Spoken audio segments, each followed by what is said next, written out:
pro tip of the day today. We have an aluminium oxide floor. Terrible to sand.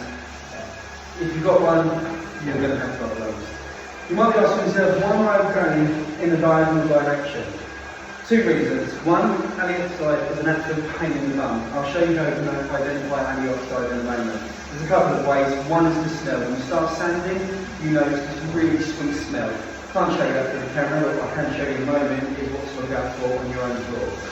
Second of all, we're going across the grain because when you go with the grain, that's the strongest part of the wood. Why do you want to go the strongest part of the wood? Why not go the weakest part of the wood?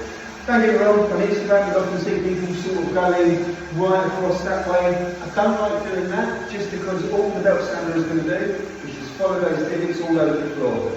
No one wants that. We want to try and get this floor really nice, really flat. So just by going at an angle, we call it like 1 to 7 on a 24-hour clock.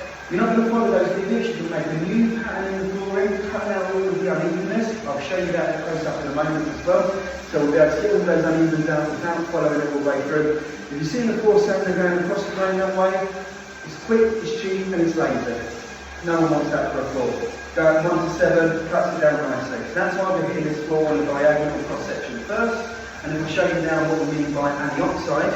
So here's our floor at the moment, again going across in a diagonal direction. If you're getting this white powdery stuff on your floor, you can see it there, that's us just cutting through the aluminium oxide.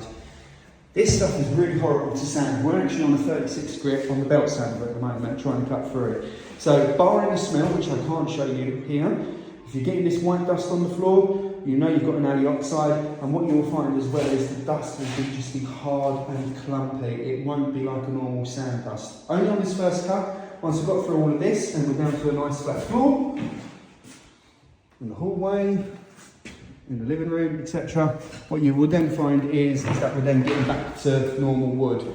But what you can see is it can clog the machines up and it just leaves you with this incredibly hard, brittle dust.